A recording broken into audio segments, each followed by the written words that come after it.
এই দ্বিতীয় সংস্কৰণটোৰ আমি নাম দিছোঁ এডভান্টেজ আসাম 2.0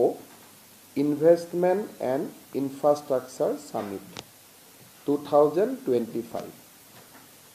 দুদিনীয়াকৈ অনুষ্ঠিত হ'বলগীয়া এই ইনভেষ্টমেণ্ট সামিটৰ শুভ উদ্বোধন প্ৰধানমন্ত্ৰী নৰেন্দ্ৰ মোদী ডাঙৰীয়াই কৰিব আৰু তেখেতে ইতিমধ্যে আমাক তাৰ বাবে কনসেন্ট দিছে ইয়াৰ সামৰণি বা ভেলিডেটৰী সেশনৰ বাবে আমি বিত্তমন্ত্ৰী নিৰ্মলা সীতাৰমণ ডাঙৰীয়ানীক ৰিকুৱেষ্ট কৰিম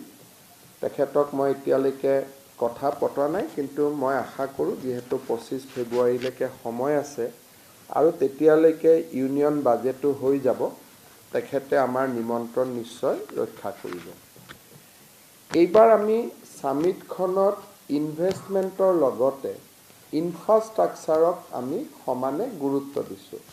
কাৰণ ইনভেষ্টমেণ্ট তেতিয়া আহিব যেতিয়া ৰাজ্যৰ ইনফ্ৰাষ্ট্ৰাকচাৰ বাঢ়িব আৰু সেই কাৰণে এইবাৰ আমাৰ ইনভেষ্টমেণ্ট আৰু ইনফ্ৰাষ্ট্ৰাকচাৰ সামিটত আমি ইনফ্ৰাষ্ট্ৰাকচাৰ সেশন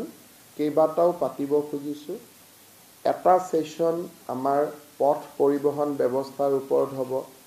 যাক আমি উদ্বোধন কৰিবৰ কাৰণে গাডকাৰী ডাঙৰীয়াক নিমন্ত্ৰণ জনাম এটা ৰেলৱে ইনফ্ৰাষ্ট্ৰাকচাৰৰ ওপৰত হ'ব যাক আমি উদ্বোধনৰ বাবে অশ্বিনী বৈষ্ণৱ ডাঙৰীয়াক নিমন্ত্ৰণ কৰিম এটা এগ্ৰিকালচাৰ ইনফ্ৰাষ্ট্ৰাকচাৰৰ ওপৰত হ'ব কোল্ড ষ্টৰেজকে আদি কৰি তাৰ বাবে আমি কেন্দ্ৰীয় মন্ত্ৰী শিৱৰাজ সিং চৌহানক আমি আমন্ত্ৰণ জনাম আৰু ঠিক সেই ধৰণে এটা সিভিল এভিয়েশনৰ ওপৰত তাৰ কাৰণে আমি সিভিল এভিয়েশনৰ কেন্দ্ৰীয় মন্ত্ৰী ডাঙৰীয়া আমি নিমন্ত্ৰণ কৰিম আৰু এটা হৈছে ইণ্ডাষ্ট্ৰিয়েল ইনভেষ্টমেণ্ট বিভিন্ন ইণ্ডাষ্ট্ৰিয়েল পাৰ্কছ আদি অসমত আমি কেনেকৈ এক্সপাণ্ড কৰিব পাৰোঁ এইকেইটাৰ উপৰিও অসমৰ হাইড্ৰ'কাৰ্বন ই এটা পুৰণা আমাৰ ছেক্টৰ য'ত অসমৰ যথেষ্ট অৱদান আছে এটা সেশন আমাৰ হাইড্ৰ'কাৰ্বন ইণ্ডাষ্ট্ৰিৰ ওপৰত হ'ব আৰু এই ধৰণে এইবাৰ আমি ইনভেষ্টমেণ্ট আৰু ইনফ্ৰাষ্ট্ৰাকচাৰ দুইটাকে সন্নিবিষ্ট কৰি এডভান্টেজ আসাম দ্বিতীয় সংস্কৰণখন আমি পাতিবলৈ সিদ্ধান্ত গ্ৰহণ কৰিছোঁ এই ইনভেষ্টমেণ্ট সামিটৰ সময়তে যেহেতু দেশ আৰু বিদেশৰ ইনভেষ্টৰসকল আহিব সেই সময়ছোৱাতে আমি বহুদিনে আমি আলোচনা কৰি থকা আমাৰ চাহ বাগিচাৰ ঝুমুৰ নৃত্যৰ যিটো সাৰ্বজনিক প্ৰদৰ্শন সেইটো আমি 24 ফেব্ৰুৱাৰী অথবা 25 ফেব্ৰুৱাৰীত আমি অনুষ্ঠিত কৰিম অসমৰ 800খন চাহ বাগিচাৰ পৰা 32 গৰাকীকৈ ছোৱালী আৰু সেই অনুপাতে পুৰুষ সৰ্বমুঠ 7,500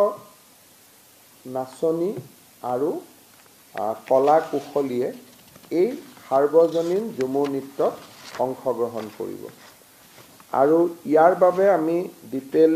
গাইডলাইন বনাইছোঁ master trainer workshop LAC level workshop